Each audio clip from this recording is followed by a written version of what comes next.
Star du monde entier, la Côte d'Ivoire a commémoré hier vendredi la journée internationale pour la conservation de l'écosystème des mangroves. Une journée pour rappeler son importance. Entre 1970 et 2013, la Côte d'Ivoire a perdu 95% de ses mangroves. Une situation qui inquiète les experts en la matière qui se sont réunis hier pour réfléchir sur de nouvelles stratégies. Ido Fofana. Protéger la mangrove, selon les scientifiques, permet de conserver de la biodiversité et d'atténuer les effets du changement climatique. C'est cette vision qui réunit les acteurs de l'environnement ce vendredi à la faveur de la Journée internationale pour la conservation de l'écosystème des mangroves. Ces mangroves d'ailleurs sont des écosystèmes rares, spectaculaires et prolifiques qui bordent la mer aux autres cours d'eau.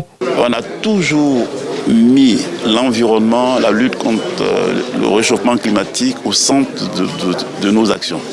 C'est ce qui fait qu'au niveau excellence opérationnelle, nous avons été le premier aéroport africain et parmi les 30 premiers au monde à être neutre en carbone. Au lieu d'acheter des crédits carbone à l'extérieur, des forêts au Brésil et tout ça, on préfère réaliser des projets éco-responsables, notamment le projet qu'on va réaliser au niveau de la baie d'Aboabou, qui a une mangrove qui fait partie des 5% de mangroves qui restent en Côte d'Ivoire après 50 ans d'indépendance.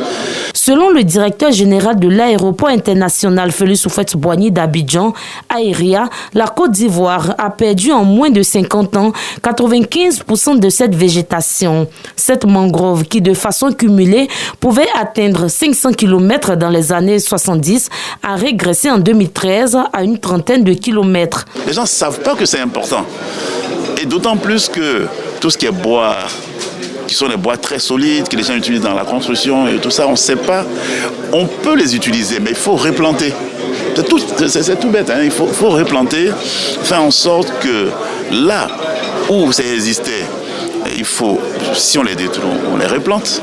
Cette rencontre, initiée par l'Aéria en collaboration avec l'Université Jean-Lauragnon-Guédé de Daloa, vise, entre autres, à sensibiliser la population à la préservation de cette ressource importante pour la vie sur Terre. Tout un chacun peut déjà ne pas jeter ses déchets dans la nature pour asphyxier la nature. Et une fois que ceci est fait, alors il y a un message aussi de propreté. Chacun doit veiller à ce que la nature qui nous donne tout puisse respirer, puisse être propre. Au-delà de la protection des ressources halieutiques et humaines côtières du monde, cet écosystème contribue à la sécurité alimentaire et à l'émission de l'oxygène et bien d'autres encore nécessaires à la vie terrestre.